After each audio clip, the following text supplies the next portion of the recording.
बांगड़ गांव में आज खुशियों का माहौल था। गांव के सबसे बड़े जमींदार के घर शादी थी। हर घर के सामने दिए जल रहे थे। ढोल नगाड़ों की आवाज पूरे गांव में गूंज रही थी। लोग नाच रहे थे, गा रहे थे और पूरा गांव रोशनी से जगमगा रहा था। जमींदार का घर बहुत सुंदर तरीके से सजाया गया था। ढोल, शहनाई और नगाड़े बज रहे थे। संगीत बजाने वाले लोग लगातार शादी का माहौल बना रहे थे। गांव वाले हंसते बोलते इस खुशी में शामिल थे। थोड़ी देर बाद दुल्हन की डोली गांव के द्वार पर पहुंची।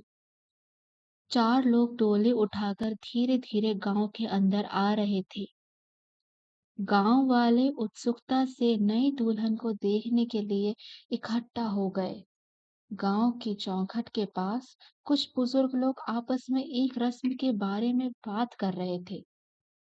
गांव में मान्यता थी कि शादी की रात एक खास रस्म करना बहुत जरूरी होता है। दुल्हन के घर में प्रवेश करते ही खुशियों का माहौल और बढ़ गया। लोग एक दूसरे से बात कर रहे थे, औरतें हंस रही थीं, बच्चे इधर उधर दौड़ रहे थे। इसी बीच कुछ औरतें उस खास रस्म के बारे में चर्चा कर रही थी। सास आशा, बेटा प्रेरणा, तुम्हें एक रस्म करनी पड़ेगी। अगर यह रस्म सही से हो गई तो घर पर कोई विपत्ति नहीं आएगी। आशा प्रेरणा को एक कमरे में ले जाकर यह रस्म समझा रही थी।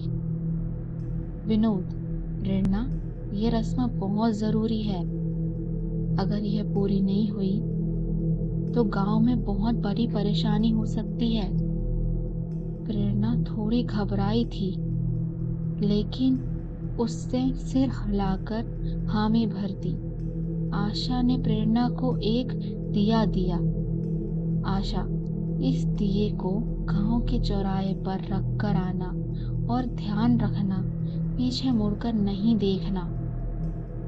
उसे नहीं पता था कि एक अनजान औरत दूर से उसका पीछा कर रही थी।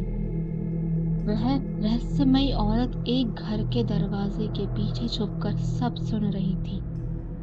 जैसे ही प्रेरणा आगे बढ़ी, वह चुपचाप उसके पीछे चलने लगी।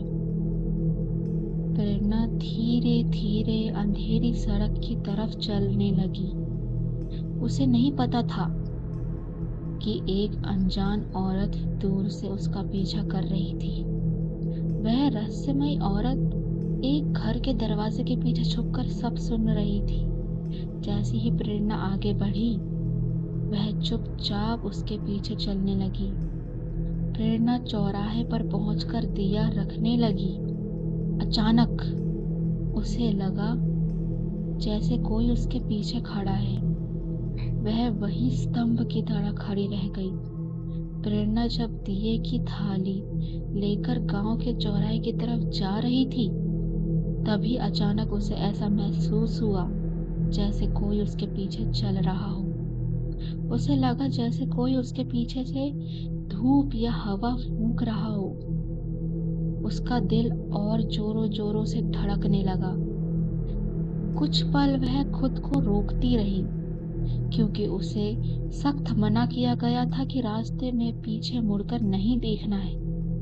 लेकिन डर के मारे आखिरकार उसने पीछे मुड़कर देख ही लिया। जैसे ही उसने पीछे मुड़कर देखा, उसे अचानक अंधेरे में एक बूढ़ी औरत दिखाई दी, जो धीरे धीरे उसके पीछे चल रही थी। प्रेरणा घबरा गई और जल्दी जल्दी आगे बढ़ने लगी। पीछे से उस बूढ़ी औरत की आवाज आई, तुमने पीछे मुड़कर देख लिया, अब जो होना है वह होकर रहेगा। यह सुनकर प्रेरणा और ज्यादा डर गई और भागते हुए चौराहे की तरफ बढ़ने लगी।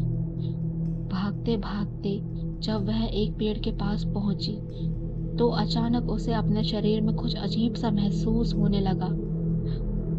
उसके हाथ कांपने लगे, सांस तेज हो गई और वह अजीब अजीब हरकतें करने लगी।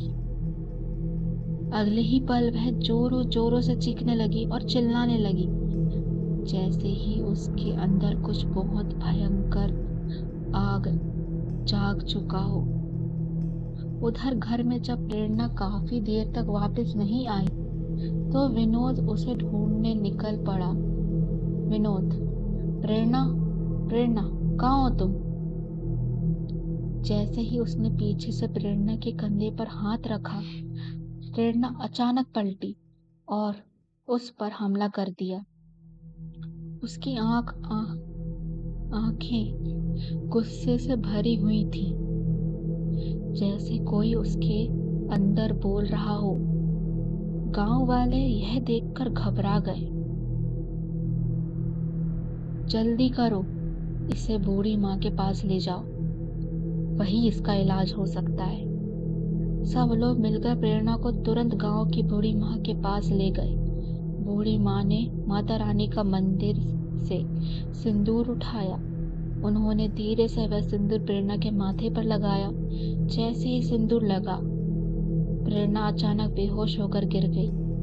कुछ ही पल बाद प्रेरणा को होश आया। अब उसकी आंखें बिल्कुल सामान्य थीं।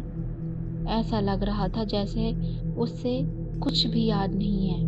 अगले दिन सुबह विनोद और प्रेरणा की सास मंदिर में पंडित जी से मिलने गए। पंडित जी, यह माता रानी का पवित्र सिंदूर है, इसे घर ले जाओ और थोड़ा सा प्रेरणा के माथे पर लगाना, सब ठीक हो जाएगा। पंडित जी ने उन्हें एक छोटी सिंदूर की डिब्बी दे दी। मंदिर से लौटते समय अचानक एक औरत सामने से आकर विनोद से टकरा गई। टकरा कर ही सिंदूर की डिब्बी नीचे गिर गई। दोनों उसे उठाने के लिए झुके। विनोद को बिल्कुल भी अंदाजा नहीं था कि अब उसे हाथ में जो डिब्बी है उसमें माता रानी का सिंदूर नहीं, बल्कि कुछ और है। और उसी के साथ गांव में आने वाली मुसीबत की शुरुआत हो चुकी थी।